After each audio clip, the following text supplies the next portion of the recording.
Social banking from GT Bank. Anywhere, anytime, any device.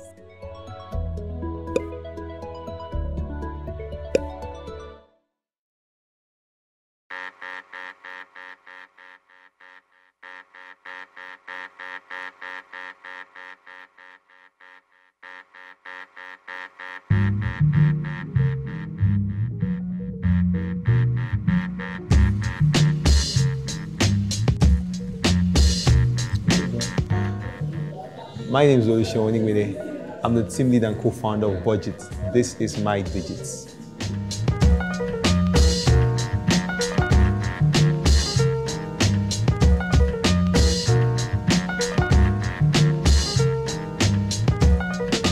My background, I was an engineer, graduated as an engineer from the University of Agriculture at Budgit. Most of my schooling was in Ibadan, Loyola College to be precise.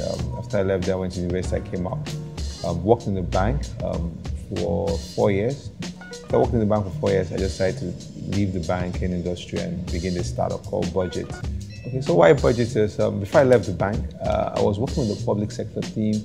We're always doing strategic thinking about the profitability of the bank. I worked in that business unit segment for a while before I went back to economic analysis for the bank. Even though I was in the bank then, I was not in the branch, I was in the head office strategy. After I decided to leave, I felt at a point in time I just wanted to do something extra, something more different. Personally, I have a more instinct appeal for people on the streets, and even for government. Our government doesn't work enough for people. So I felt one of the biggest challenges is information inequity, and I will explain. I feel government knows too much. I feel the people know too little, especially when it comes to public finance, how government funds are being managed, how expenses are being done, how revenues are being raised. So this came with the idea about Budgit, and can we make sure that people are on the same page with their elected officials when it comes to budgets, when it comes to public finance, when it comes to public data? Because you understand that it doesn't end on the elections, so we put so much emphasis on the election. But people will tell you that the vigilance is the eternal price of freedom. So even if you think you're free, even though democracy pushes liberty, pushes freedom, if you're not vigilant enough, you might be shackled, you might be enslaved. So information is one way that can liberate people, and that's why we need a lot of that more to be open, to be transparent, so people can demand accountability from their leaders. So that's why Budgit is very, very crucial. And another thing is also institutional response. So this issue of budget advocacy has been happening even before Budgit was found. So on a yearly basis, as you do this advocacy, as you get citizens more aware about budget, you also want to see some changes. So you can tangibly also say you're measuring, or these things are working. So sometimes the kind of apathy you see from government to these issues, or to even citizens themselves, so it's baffling. Sometimes some citizens just don't care. This is not necessary. They feel nothing's changing, nothing will ever change. And so you're faced in that time when you begin to consider validation of your own strategy, of your own approach. Maybe you need to improve it, maybe you need to refocus it, maybe you need to realign it. Because at the end of the goal, you want to keep delivering value. You want to make sure that you're doing something that is worthwhile, and you're progressing, and the society benefits from that. Yeah.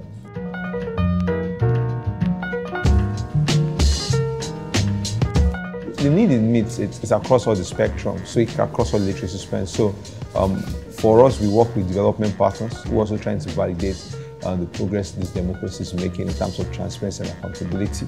For the media people, we have what we call a data journalism class, which we're trying to reconfigure the orientation within the media industry to be less narrative driven and be more data driven. So we take data journalism classes because we also want them to do what we do infographics, make data more interesting for people, make reporting more creative. For the civil society, we provide that support for them. We also even try and share our data sets, help them in data analytics, data mining. For government, we work with the National Assembly Budget and Research Office. We do some software analysis for them, make it more interesting, make data more interesting for them. Sometimes when you find contextual issues around $20 billion is missing, $10 billion is missing, try and explain that so you understand that these all loose ends are all tied up together. This is how we have leakages in public sector. And this is why we do this.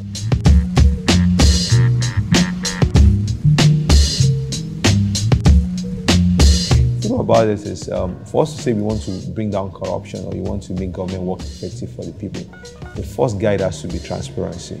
So there was a time we went to Ekiti last year. We took the budget to them in Ekiti because Ekiti is not too big a state, so we almost transversed the entire landscape in 4 days. And we took the budget to the people. We printed it in sheets. We shared it to them in Ekiti State. And you know, most of them never even saw those data before. They never even understood there were constituency projects for them. In between that space, you understand even missteps. You know, when a village wants a pipe-borne water, but the constituency project for the village is a solar-powered street light. You know, because there's a misalignment in that regard. So begin to see those kind of issues being propped up, people getting more responsive. We had the phone numbers of their representatives in the National Assembly. Most of them put calls across. Calls got back to us. It shows that people really they want more interest in governments because they feel they deserve more, they deserve better. But it's all like sometimes it all reeks of like a brothel kind of arrangement. When every 4 years I just come around and say, hey, give me your vote, and after then I disappear. And every 4 years I come back, give me your vote, and after I disappear. So you want people to be on that constant engagement level. Every time they are aware about what is due to them, they ensure and enforce that government gets this done. I know everybody is up here for it. Yeah. So we have apps, we have games, we have infographics, we have interactive applications, we have it on mobile. We're trying to explore SMS also very, very soon. So in as many touch points as we can find to push government information, to push data sets to people, we just do that excellently. So if you ask for questions, if you ask for a data set from us, it's free. It's publicly available. As much as we could dig further. We don't charge right now for the public because you're trying to bring people up to a level where they constantly agitate for data, for facts, for the relevant documents from government. The FOI is also helping that. We work with an organization called PPDC on that. So we can't charge right now. It's free. But if you want to go the extra length of building infographics or taking it to an extra level and we look at the time involved, we look at maybe it's for a corporate solution, so a personal use, then we can give you a charge based on that. But the data itself is freely given, yeah. Yeah, so for budget data, we don't go ahead and knock doors. So we get it from the budgetoffice.gov.ng. That's where we get it from. The metadata is what we can research. We use also the freedom of information. I'm sure in the last 2 months we have used the freedom of information 8 times.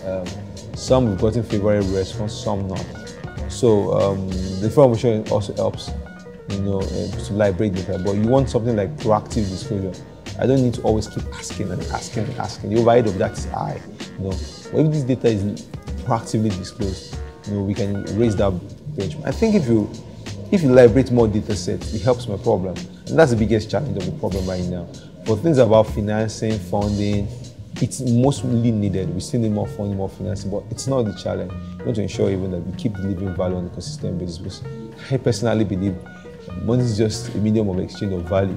If you keep delivering value, someone, somehow, somewhere is going to pay for it. So it's how do you ensure that you keep delivering value for people, for citizens, for institutional partners, for media, for civil society, and we begin to see the relevance within the democratic context.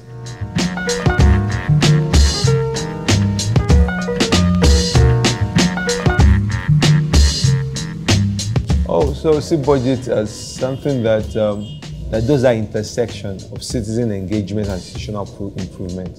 So not about the citizens being aware, well, their awareness, their understanding translates to the progress we see in the society. It translates to how government formulates policies, how laws are being changed.